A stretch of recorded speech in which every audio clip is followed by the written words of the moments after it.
Uh-oh. Uh-oh. Are we still muted? Are we muted? Nope, we're not muted now. All right. Okay, guys. Let me mute that one. How's the audio now? I don't know what happens. I don't know what happens. Ah, crap. And now soft focus.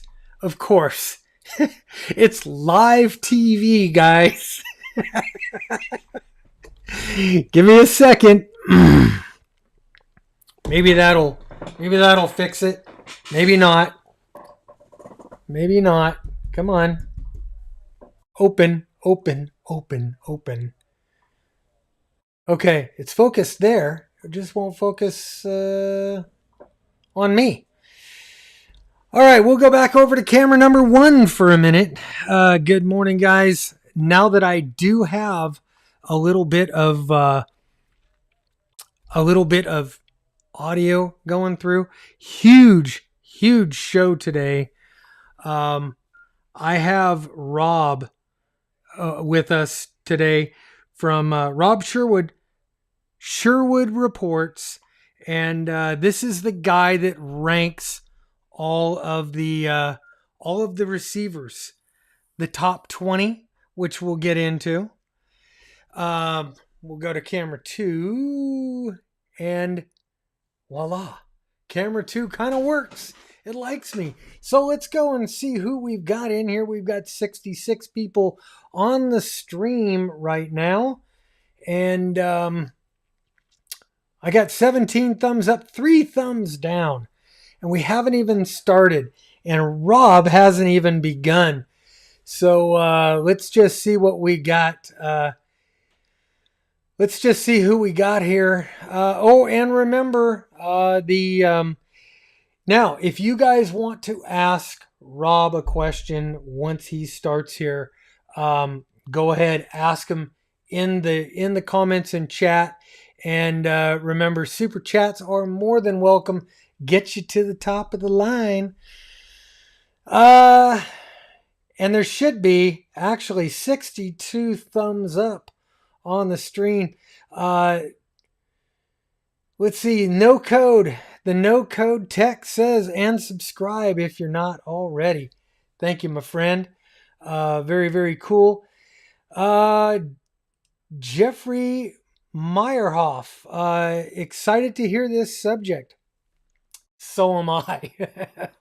So am I, actually. This is gonna be fascinating. I'll tell you what, I don't want to keep Rob hanging here, so let's just bring him in. And good morning. Good morning, guys. How you doing? Rob Sherwood, N0CB. No, NC0B. NC0B. Rob, thank you for being on the show. For those who don't know you and don't know what your whole ham radio gig is all about, can you give us a little bit of background on who you are, what you do, how you got to where you are now? Sure. Well, I got my license in 1961, my novice license, back when we had to do 5 words a minute.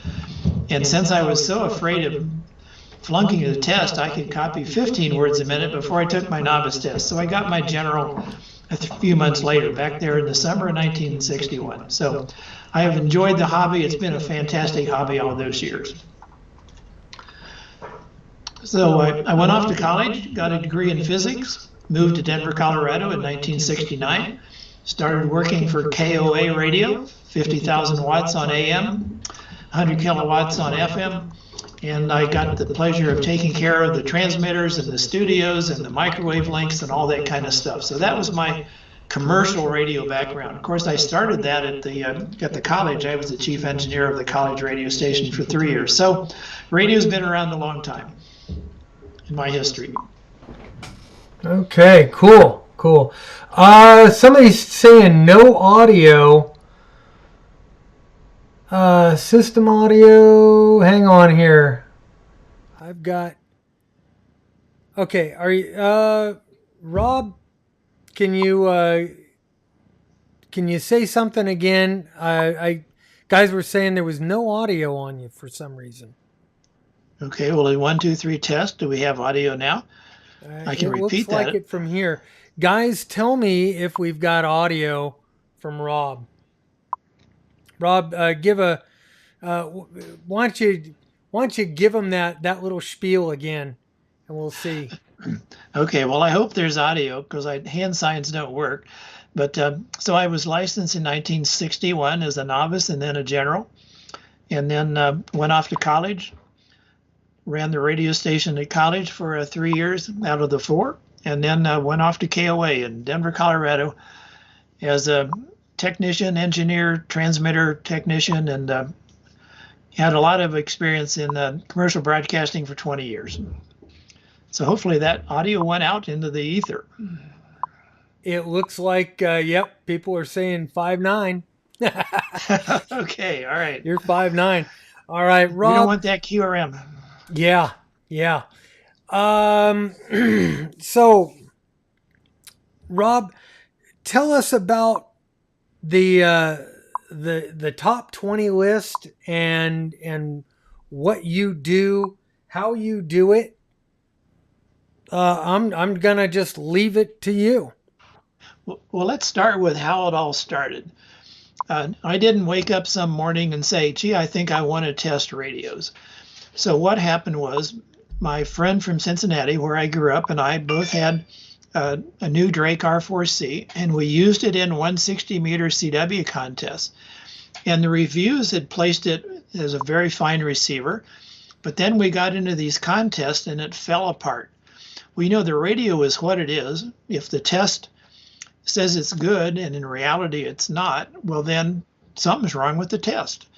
So I said, well, that's weird. So I purchased an HP tube type signal generator and then another one.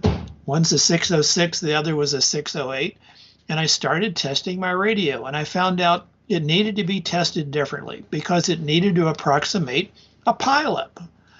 And the way the radios were tested back then in 1975, let's say, or even before that, they didn't really approximate the real world. So that's how it all started. It was a fluke of owning a radio that had a problem, and I needed to come up with a better way to test it.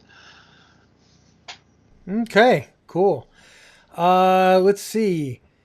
MMX asks, can you ask him how the 705 performs, please? Thanks. And yeah, we will get to the 705.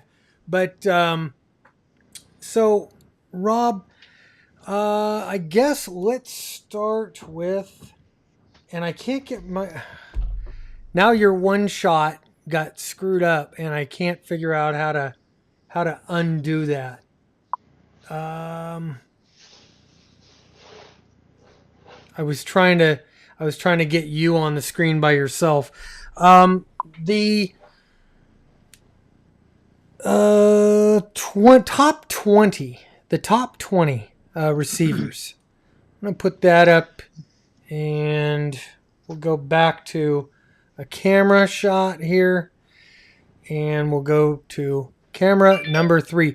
Okay, Rob, go ahead and tell us about the top 20 list that you've got up here. Okay, well, the top 20 list is really sorted from top to bottom, and it goes, we've got over 100 transceivers, some receivers from the old days when we had separate receivers and transmitters. And so it's over 100 on there, going back to the 70s.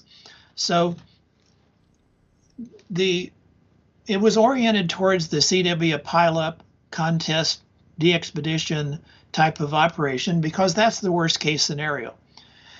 And originally, of course, it was printed in a piece of paper, and I would send it out with a catalog, and in the middle of the catalog, it'd have this data. Of course, now it's all on the web. But we need to understand that one number in a rating or in a column listing radios is not the entire picture.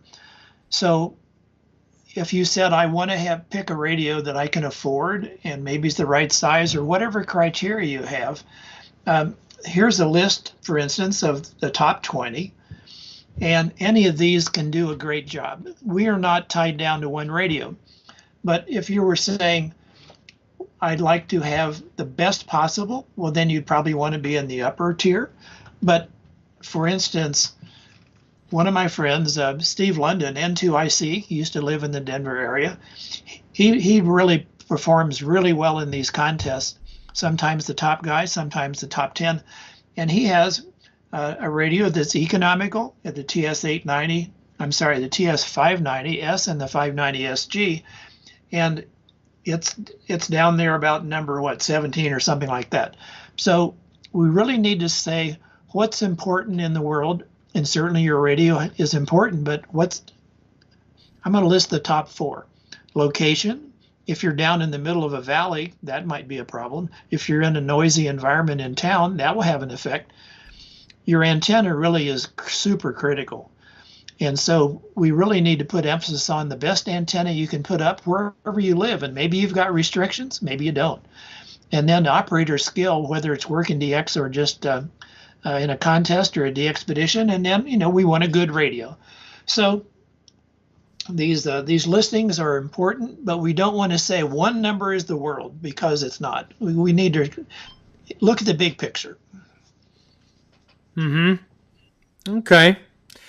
Great. So let's take the numbers here, and remember, you're talking to me, and I'm looking at numbers. Number 1, the Yaesu FTDX 101D at 110 dB, and at the bottom of this top 20 list is the ICOM 705, which I guess you're still testing.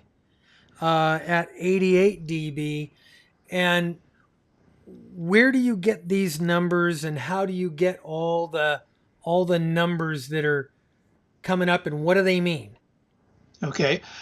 Well, the way we've tested radios since 1975, when QST and Ham Radio Magazine, that's unfortunately no longer with us, they defined new terms. It didn't exist in the 60s or the early 70s. Dynamic range, and that means the ability of a receiver to copy a weak signal with all sorts of strong signals nearby in frequency. And then noise floor, which is kind of like sensitivity. We had sensitivity for way back in the 50s, but it was defined in a different way for a CW bandwidth. So we had a new term, noise floor and dynamic range. And so in order to calculate the dynamic range, we need to know the noise floor. So that's a little bit techy there, but can you explain that to me? Okay. So for instance, we're measuring when the transceiver or when the receiver starts to create its own interference. Meaning we would like a radio that would never create its own distortion products. But of course, there is no such thing as a perfect radio. So what the plan was that QST and Ham Radio came up with was, we're going to inject 2 signals that are quite strong into a radio and see when the distortion starts to occur. So that would define what's called interference-free dynamic range, that the radio isn't going to be a hindrance. But of course, at some point, the radio starts to overload. So what was done was, the 2 test signals were fed into the radio, and once it started to create distortion in the radio equal to the noise floor, which is kind of like sensitivity, that was just the definition. Okay. So what I did differently from what occurred in 1975, and really for years after that for the QST reviews, was I said, well, remember I had this Drake radio that the way it was tested originally with what we'll call today the wide spacing, the 2 test signals were 20 kilohertz apart. That means one test signal was 20 kilohertz down the band or up the band, and the other one was 40 kilohertz down the band or up the band. Well, guess what? In a pileup, everybody's closer together than that. So we really needed to test a radio for a CW situation, or it would apply to RTTY today, so that the signals were closer together, because pileups aren't 40 kcs away, 20 kcs away. So that's what I did, was just do the test a little bit differently.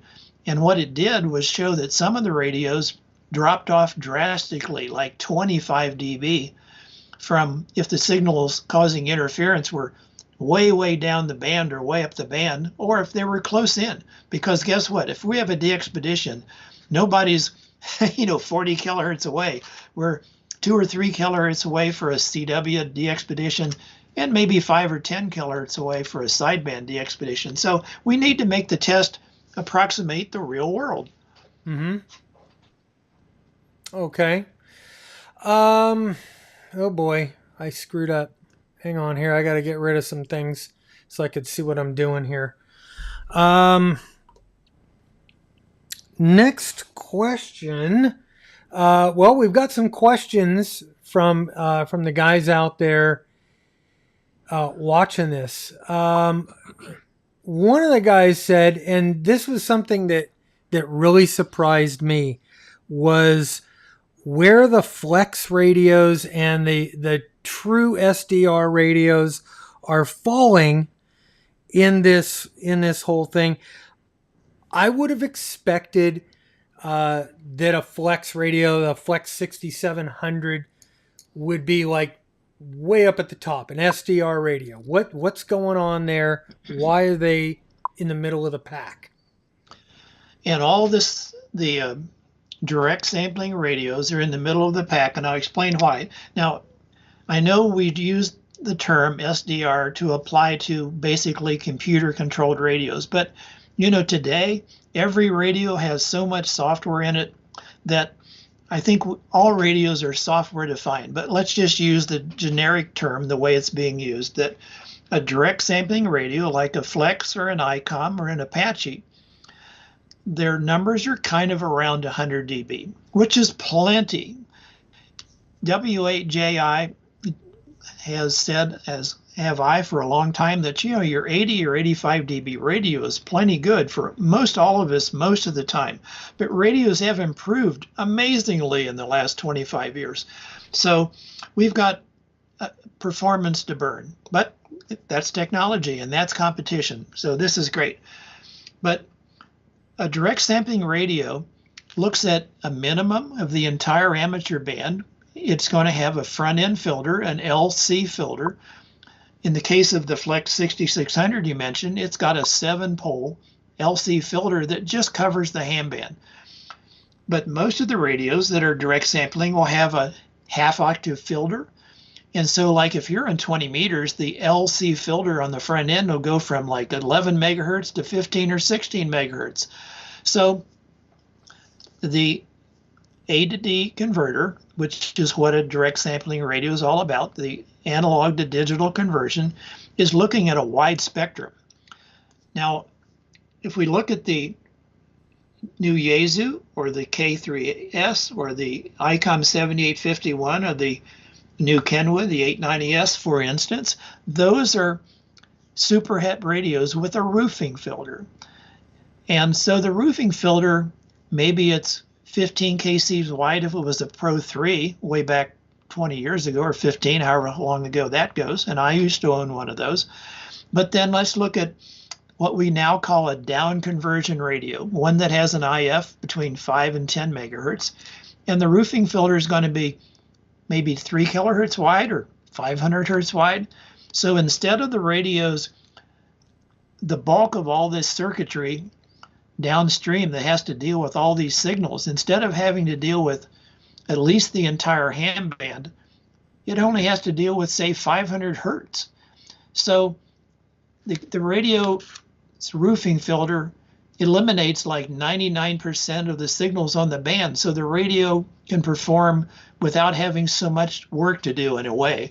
So that's why the direct sampling radios, in the worst case scenarios, which we don't run into all the time, won't be able to deal with even one super strong signal that, say, even if it was 10 kilohertz away, it's going to be rejected by the roofing filter. So the legacy down conversion radios still have an advantage in some environments. Now, out in the middle of the plains of Colorado where I am, none of these radios overload.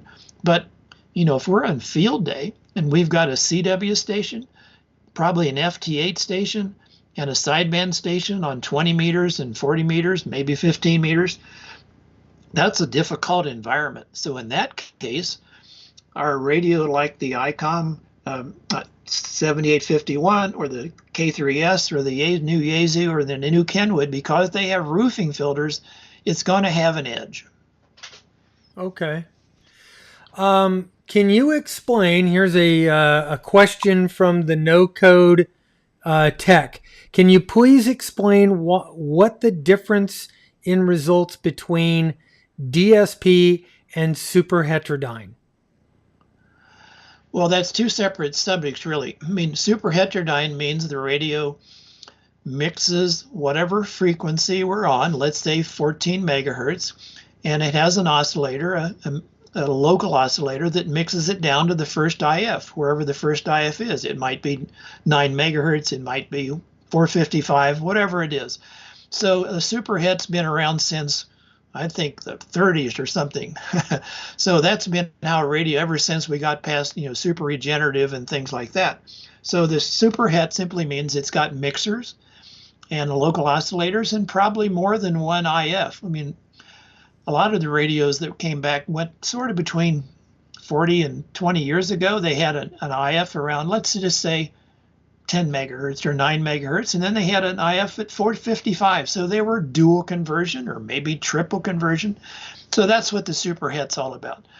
But then DSP, that's a chip doing something else, like providing the bandwidth, providing noise reduction, providing blanking. So the digital signal processing doesn't have anything directly to do with the conversion scheme.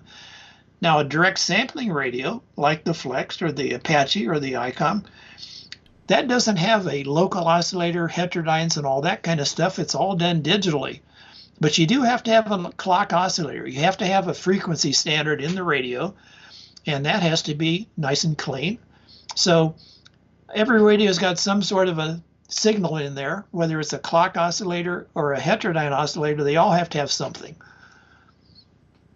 Okay. Let's see.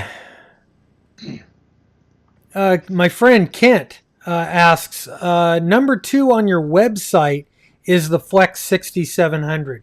Can you explain what the difference is between what's on your website and what is on this list that we have here? Sure. That was a really strange thing. Back when the 6700 came out with version 1X software, like I started playing with it 1.1 and I used it up through 1.38. And for some strange reason, if you tested the radio with the preamp off, it was like 99 dB or something. But if you turned the preamp on, it went up, and it went up to 108. But later, and the league tested it too, and they saw the same pattern. For some reason, the number got better when you turn the preamp on. But most of the time, we aren't going to want to run the preamp on 20 meters or 40 meters, and certainly below that. But then the software changed. So then version 2 came out, and of course they're up to 3 or something now, and that was no longer the case.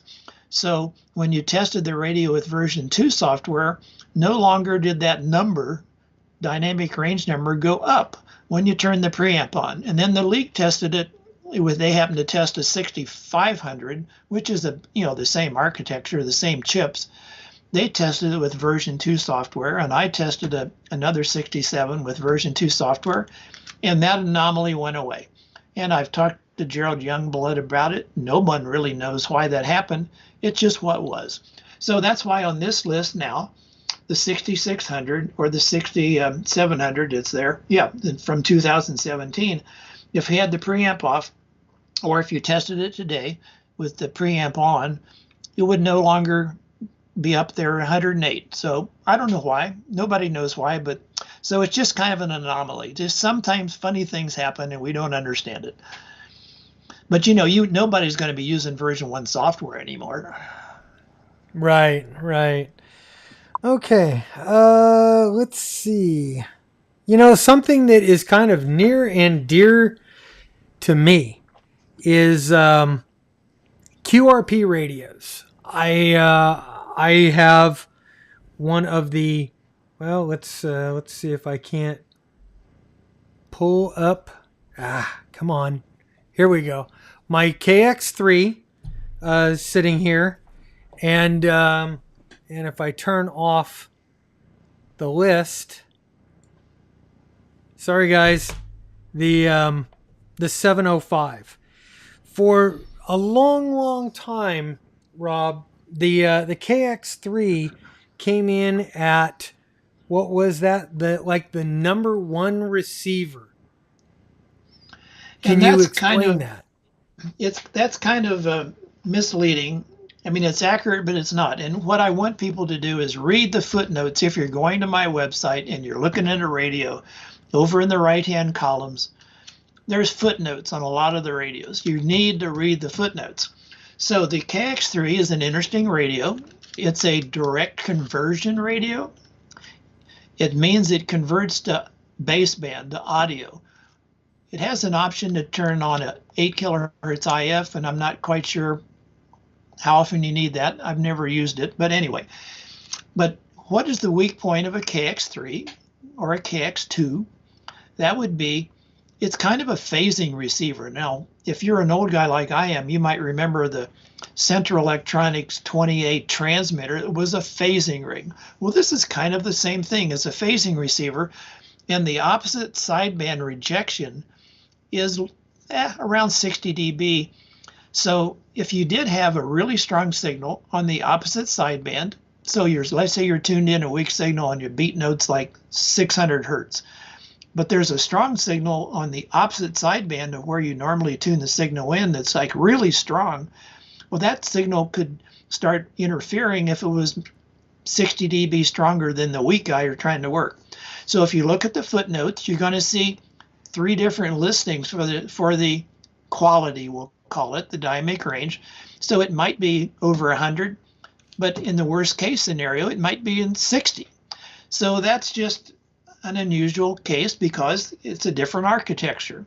So we have to understand the variations in the design of all these radios, and they're not, we've got super hits, we got direct conversion, we got direct sampling. So we've got all sorts of different ways to make a radio work, and they all work. But every radio will have a limit somewhere. Okay. Where were we? The question of the day. The ICOM 705. It came in on, I guess, just the raw numbers at the bottom of the top 20? Okay, and let's explain this a bit more. Most of the direct sampling radios use something called dither. Now, that's a technical term, but it means it's a way to make the analog to digital chip a little more linear.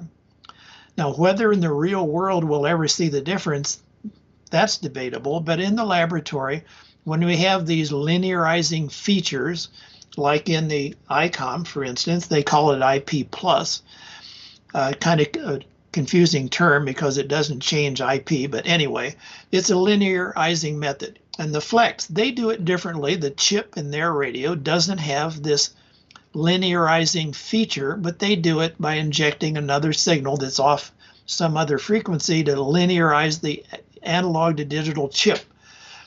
Well, the 705 does not have that feature built into the chip.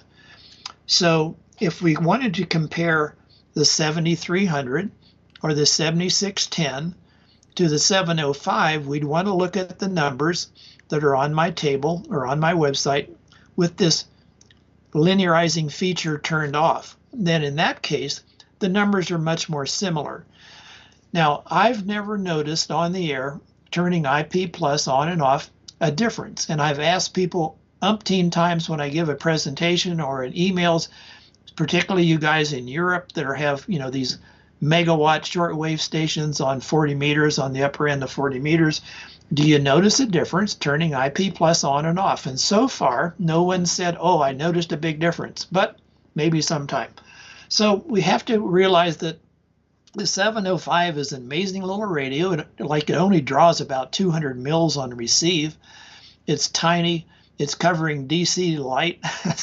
So there'd have to be some trade-offs. So I don't know what the chip is in the 705. It's probably a different chip. I'm assuming it's a different chip that's in the 7300 or that's in the 7610. So there have to be some trade-offs. But you shouldn't say, well, I couldn't possibly live with an 88 dB radio. I got to have a 100 dB radio. No, you don't. K0MD, who has a 130-foot rotating tower, and he is the editor for the National Contest Journal. He has a 130-foot rotating tower with stacks on it, and he has a 705. And so with big antennas like that, the fact that the 705 works well is a pretty good tribute to how well it can work. Okay. Let's see here. I'm going to go through and do some viewer questions here. Mark Esley asks, the $1,000 question is the 705 a true SDR radio such as the Flex? Well, yes. I mean, we're going to use the term SDR, meaning a direct sampling radio with software someplace. In the case of the ICOM, it's all in the radio. In the case of the Flex, a lot of the software is in the computer. In the case of the Apache, a lot of the software is in the computer. Of course, there's firmware that runs the hardware. But yes, the 705 is a direct sampling radio, like a 7300, like an Apache 7000, and like a Flex, anything that's in the 6000 series. So yes, it is. Okay. Now, one comment. Above 25 megahertz, the 705 has to mix down to or up. Want to call it sort of a pseudo IF is 38 megahertz. If you're on 10 meters, it's going to mix 10 meters up to 38 megahertz. If you're on 6 meters, it's going to mix 50 megahertz down to 38 megahertz. An interesting design, 2 meters and 70 centimeters gets mixed down to 38 megahertz, where then it's direct sampling. The ICOM 9700, if you guys are into VHF and UHF, it's on 2 meters and 70 centimeters, it's undersampled direct sampling. On 23 centimeters, 1296 megahertz, it's mixed down to around 300 megahertz. So all these radios have to deal with, we have a limited capability. The chip can't do everything known to man. So we may have to do some super heterodyning to the range of the chip. Beautiful. Cliff Bryant asks, how do you rate VA7OJ's NPR noise power ratio test compared to your method? Well, Adam does both, and the league does what I do, what Adam does, and other groups like out of Europe, out of RSGB, Radio Society of Great Britain. NPR is another test. It's not a replacement test. For the most part, it's really looking to see if there's passive intermodulation in the front end. It's not really a replacement for every test, but for instance, there are some radios that on the lower bands, when we've got our LC front end filter, instead of having big inductors with toroids, maybe they use something else like a little chip inductor. Some of these cases, there was intermodulation, distortion in the front end. So his noise power ratio test would flag a problem with the front end. So this is good information. But if Adam just published today his report on the 705, and you'll probably enjoy reading that. It's voluminous. He must have spent 7 million hours writing it. And he's got the sort of the classic legacy dynamic range numbers. He's got NPR numbers. He's got transmit noise numbers, and I'm going to test this weekend for transmit composite noise, as I was asked about that. And, I couldn't do everything in 1 week. I've only had the radio for 10 days. So all this is good information, and the more you're into the technical details, you'll enjoy reading it. Beautiful. Jerry asks, and I don't understand the question. Spurious free dynamic range is a combination of selectivity, amplifier, and mixer linearity, spectral purity of heterodyne oscillator, clock oscillator in AD input type. It's not straightforward. I don't even understand the question. Well, he's got a lot of questions there all piled into one. Spurious free, well, that sounds good. And that's part of the normal dynamic range measurement that started in 1975, that we wanted to know when did the radio start generating its own interference. So that's part of spurious free. On a transmitter, about the only thing the FCC requires to get FCC type acceptance is harmonics suppression. So we don't have strong harmonics that are landing in somebody else's frequency range, and spurious emissions. It would just be undesired signals that shouldn't even be there. So that's we've got receive issue, transmit issues. I'm not sure if he's trying to talk about IFSS. This was a way to look at really any radio, but it was really invented by Flex in reference to direct sampling, because these analog to digital receivers, the direct sampling receivers, they all have low-level distortion at modest signal levels, unlike the super het. But for the most part, they're weak, and on the lower bands, they're almost always covered up by band noise, so you'd never know they're there. But if you're on 10 meters or 6 meters, maybe those distortion products are not covered up by band noise.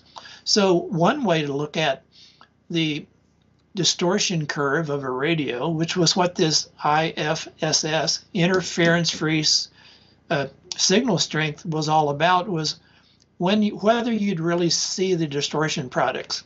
And in some cases you won't, in other cases you might. But we all, of course, would want the receiver to be as spurious free as possible, and of course the transmitter. We don't want to be causing interference on some crazy frequency. Mm-hmm. Yeah. Let's see. Rod, VA3ON asks, Rob, when do you expect to see an Elecraft K4 on your bench, and what's the test objective? Clean transmit? Okay, well, I'm sure there's lots of people waiting for the K4, and somebody will loan me one once we get volume shipping. Maybe that'll occur first quarter. I don't know when it'll happen. Obviously, Elecraft wish they would have shipped them by now. They say they've shipped a few, but so far none has shown up. You would think if someone had one, there'd be a video unboxing the K4, but nobody's seen that yet. Maybe it'll happen tomorrow. I don't know. But we can make a guess where the K4 will fit on this chart that you guys were seeing, or on my website. It'll probably, for the standard K4, it should be there kind of in the middle, and that's not bad. I mean, any of these radios, you can work DX, contest, RAGS2, and even more. But so the K4, the basic K4, will have one ADC, direct sampling chip, and one set of front-end filters. The K4D will have two ADC chips and two sets of bandpass filters. So that'll make it kind of like a 7610, an ICOM 7610, because it has two ADCs and two sets of bandpass filters. What do the ADC filters do? You mean the bandpass filters? Well, the you said ADC, or the ADC chips. What? Well, that's the guts of the radio. Okay. I mean, there's all sorts of other stuff, but with a single ADC chip, you can, in the case of the K4 or like the Flex 7400, you can get two receivers at once on the same band.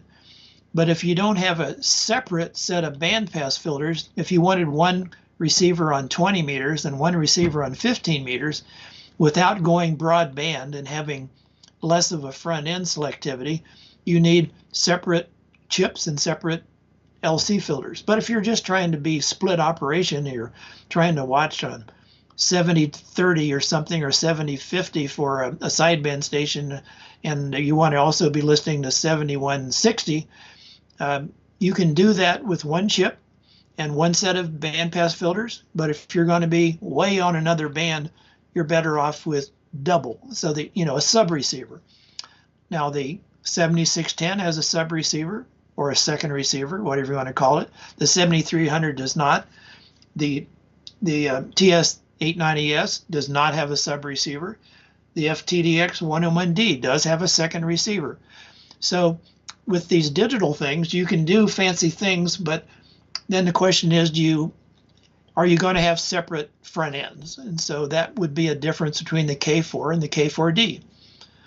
Now the K4HD, who knows? So back to, what do we guess what the K4 probably will play like?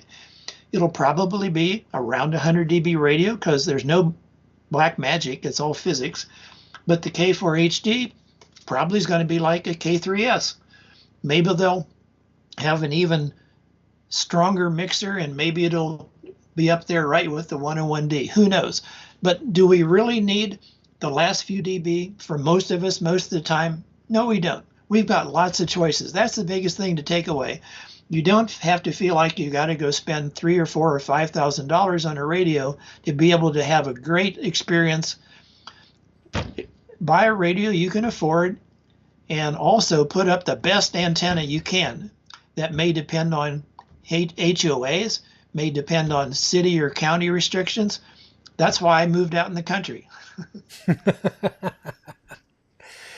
Okay. Rob Walker asks, have you tested the Lab 599, the Discovery TX500 yet? I have, and it's on my website. It's an interesting radio from the mechanics of it. It's built like a tank. It does have a spectrum display. It's black and white. I mean, it's monochrome. It's not like color, but that's okay. It's got reasonably good numbers. So you should have a ball with that soda on your park bench,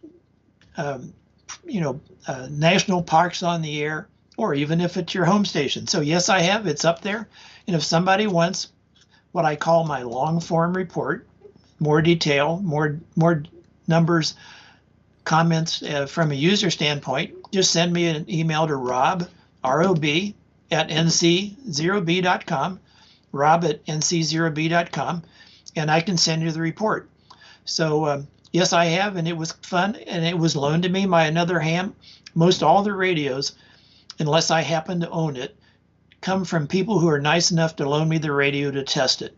Now, I did buy the 705, and I do own the Kenwood that I got, the 890, and I do own several ICOMs. But for instance, I borrowed a 101D from a ham in New York, and for instance, the 5000D, the Yaesu 5000D, came from Richie in the East Coast. So thank goodness hams are really nice to me and will loan me a radio, because I can't own everything, and I can't imagine trying to schedule all this in a hurry. So thank goodness for helpful hams. Yes. Let's see. I'm looking through all the comments here. Guys, hey, 108 of you on the stream at this moment, 109 now. Only 52 thumbs up, though. We need to change that. We need to change. So please smash the thumbs up right below the video part. Let's see. Looking through here, here's something coming back to. Let me go to camera 2 here, camera 3, and let me get rid of that. This is the question of the day, Rob.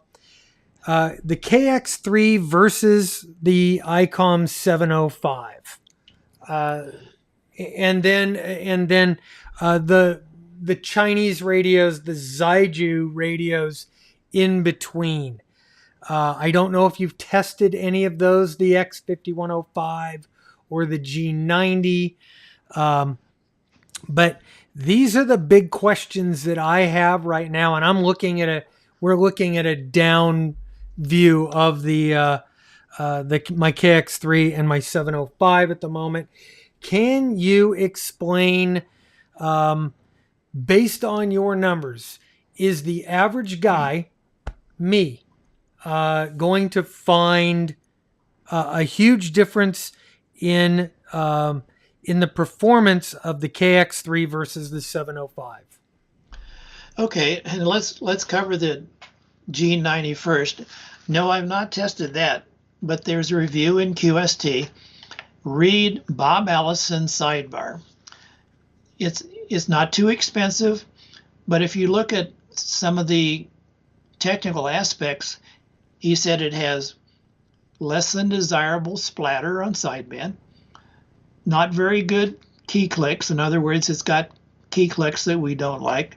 What can you explain for the new guys, the brand new hams out there? Explain what splatter is and key clicks. Key clicks, explain to me. Okay. Well, a signal, we wish it was really narrow.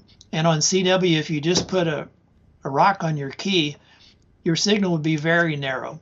But once you start sending something useful, like your signal is 599, we have a bandwidth because we're keying a carrier on and off on CW. So we have a bandwidth because we're sending information. But if we either set up our transceiver in a menu improperly, because we've got choices that are really terrible, the manufacturer shouldn't let us pick. This is going to get a little technical, but a 1 millisecond rise time or a 2 millisecond rise time, that's how fast the DIT starts and the DIT ends. The faster that is, the more it has sideband noise. So I may be trying to work a signal that's a kc away from another strong signal. So I'm trying to work this DXCC number 100, or maybe it's my multiplier in a contest. It's really important. I work this weak guy, but there's a guy a kc away.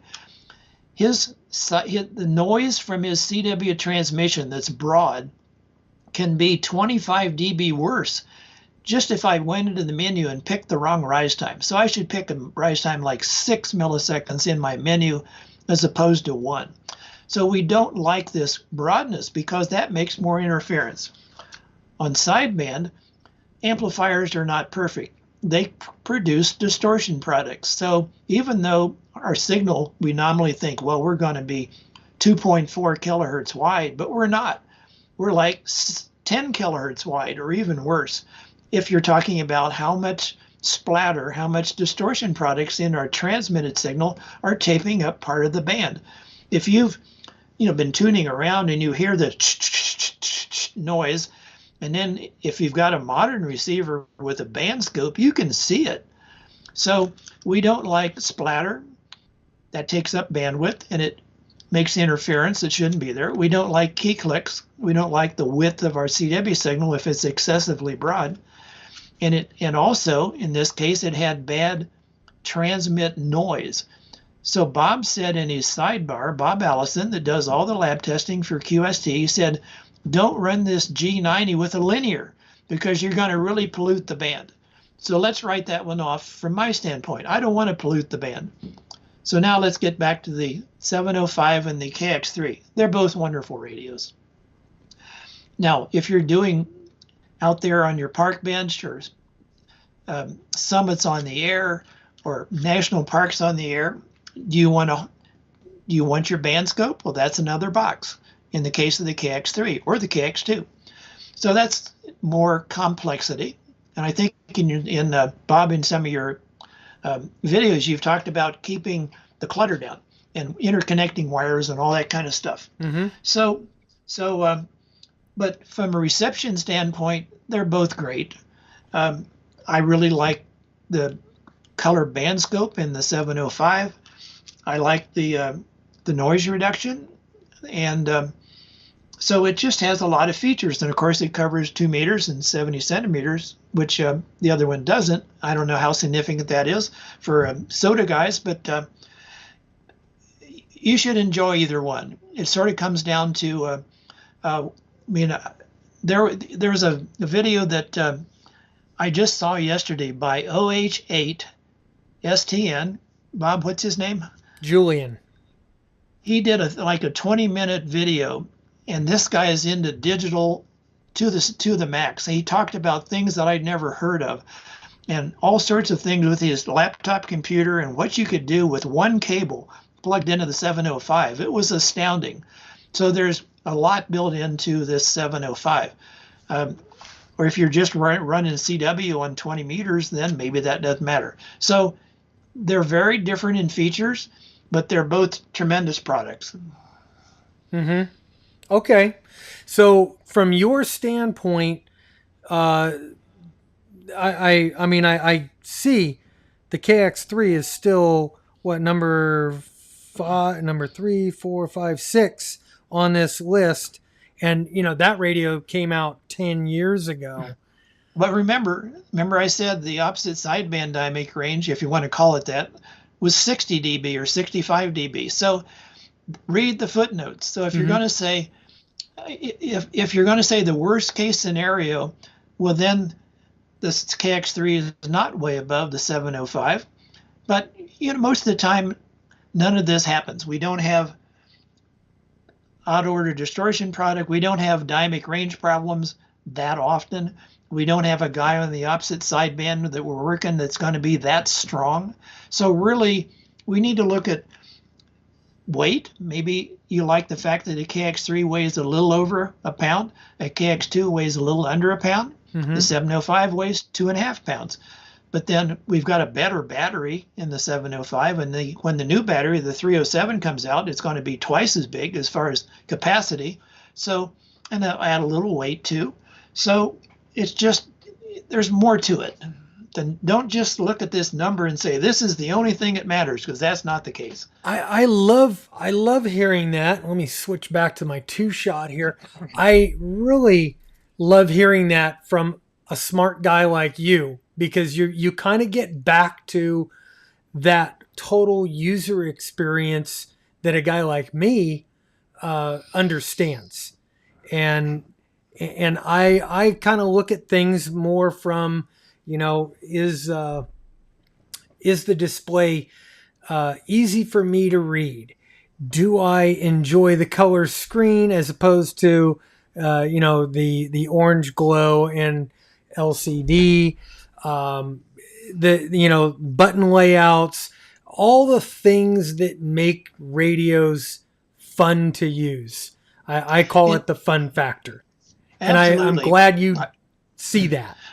When I've finished many a contest university presentation saying at the end of the day, and of course it's contest oriented, but they have lots of information on tower safety, antennas, FT8, you name it. But at the end of the day, whether you are operating a contest, a de-expedition, just rag chewing, did you have fun? And if you didn't have fun because my radio is kind of a pain in the neck to operate, well, then get another radio. It should be fun. This is a hobby.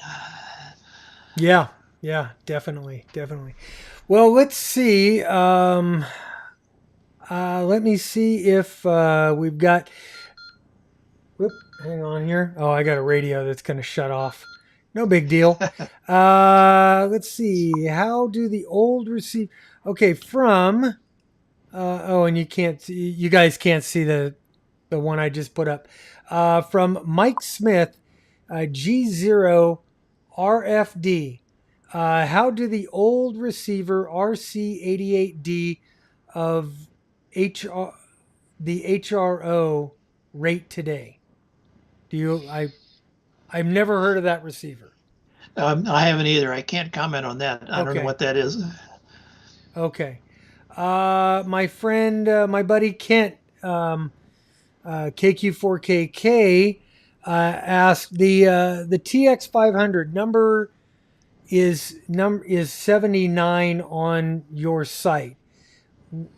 based on your numbers, is it that far down the line where it's less of a consideration to buy the radio than say the KX3, the 705? And I try to kind of group all these radios like for like.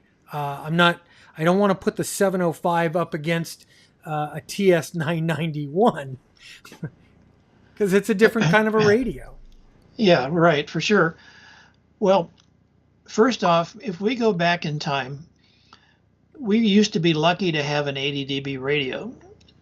Tom Roush, W8JI, who has a wonderful website, he and I for years said, if you've got an 80 dB radio, you're going to be fine most of the time for most any environment. Now, not every time, but we didn't even have 80 dB radios for a while. When I tested the Lab 599, and before I published any data, I was in contact with the factory, and I said, I'd like to compare my data with yours, just to be sure we're on the same page. And unfortunately, they said, we don't have any test equipment, so we don't have any data other than sensitivity. Well, actually, noise floor. So it's that was kind of funny, but this happens. The radio is reasonable weight. It has a nice display. It's built like a tank. And so it's 79 versus 80. And like I say, Tom Roush and I have said for years, if you've got an 80 dB radio, that's going to be perfectly fine most of the time. And guys, if you're up on a mountaintop doing soda with a wire in a tree, this isn't going to be a problem. So look at the radio's full feature set. Can I afford it? Do I want a band scope built in? Does it have nice knobs? Is it easy to use? In the case of this Lab 599 radio, it's got some unusual connectors, but you can't plug one adapter cable that comes with it into the wrong port because they all have different number of pins. So you can't goof up when you're out there in the field and then plug something in the wrong place. So that's kind of clever. So we've got amazing choices today for QRP. Yeah, definitely. From Rod, VA3ON, many industry evaluators, including you, have focused on receiver quality. What about transmit quality? Is this in the future? Oh, I've been talking about it for a while, and certainly the last Contest University, which was a Zoom presentation, I really hit hard on that. The receivers are so good today, we don't need to be waiting for the next big jump in performance because we have it today. But the transmitters actually have gotten worse over the last 30 or 40 years. If you read my article in QST, November of last year, or if you're a member and you can go on and download the issue, I talked about the fact that transmitted splatter on sideband is not as good as it was in the Collins days. The fact that you can pick the wrong rise time on CW by going into your menu and picking a terrible choice like 1 or 2 milliseconds instead of 6. So you have a wide signal on CW, that's bad. Some radios have bad transmit broadband noise, which would drive people on field day crazy, or if you've got a neighbor nearby. For instance, there's a station in Boulder, Colorado, that's up in the foothills. He's overlooking the city, and he went from his Yaesu 1000 MP to a Yaesu 3000, and his transmitted noise is vastly worse, and he causes problems for the people down in the city because he can see the whole city because he's up 1,000 feet or more above the city of Boulder. So transmit it. That's the next frontier, is can we get our transmitters better? Now, Apache Radio has some amazing software written by Warren Pratt, NR0V, and he lives about 50 miles from me up in Loveland, Colorado, a great friend. And he has something called Pure Signal, or more generically Predistortion, that cleans up your sideband signal. It's amazing what it can do, and that can include your linear amplifier. So your linear amplifier that's putting out legal limit can be in that correction loop so that the signal is cleaner. So this is the thing that we need to look forward in the future is the manufacturers will be more concerned about making their transmitters better because they've already done the job on receivers. Beautiful. Beautiful. Okay. Well, you know what, Rob, we have already been going for an hour. And I know you've got other things to do in your life other than hang out on K6UDA radio with me and explain. Well, I want to things. say hello to everybody who's been listening live, and hope you enjoyed the show. And it's been an honor to be able to chat with you, Bob. Yeah, yeah. One more question. Mario asks, what do you think about the FT DX10? I guess that's the new little mid-size radio Yaesu's going to be popping out here very soon. Well, I've read about it. No one's seen it yet.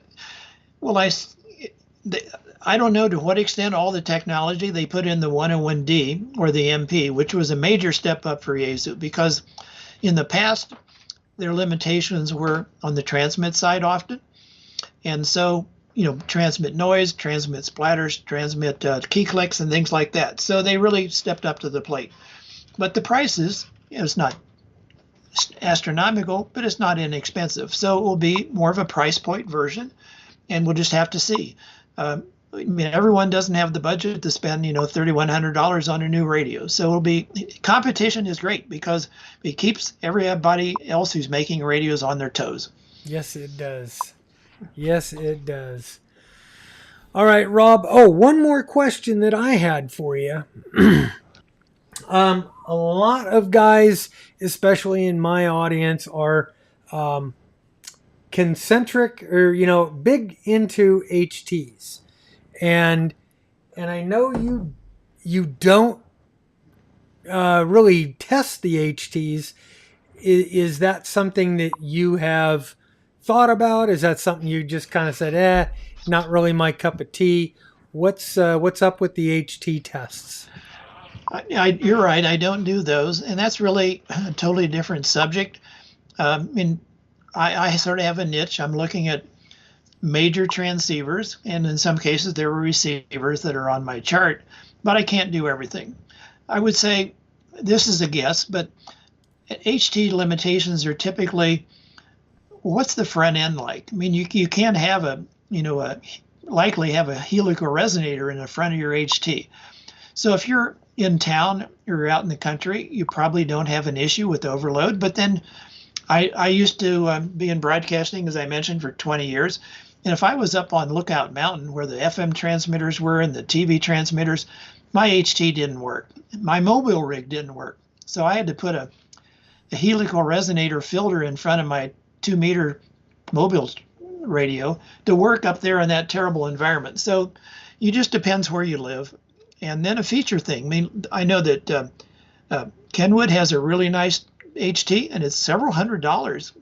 And that compare that to something coming in from China with the Bofang that they cost like $50. But if you ever went to Dayton and had your Bofang checked by Bob Allison, who look at your radio, they didn't even meet FCC specs in a lot of cases. So obviously the price ranges are amazing. The feature ranges are over the map. And so if you really have a good club with repeaters and all that, pick a radio that makes sense to you economically and has the features you need. I guess you can't ask for any better advice. Rob, thank you so much for being on the show today. I had a good time. I actually learned something. You explained it great in terms that me, the village idiot, can understand. So I want to say thank you. And I know you can't read you're not reading the comments, but man, everybody is saying thank you. They've learned stuff. They had a great time being on the stream and hearing you today. So thank you so much. Okay, 73. Thanks for the invitation. Have a good day. All right, 73. Thanks. Bye-bye. Bye. And all right, my friends. I want to thank you guys for coming.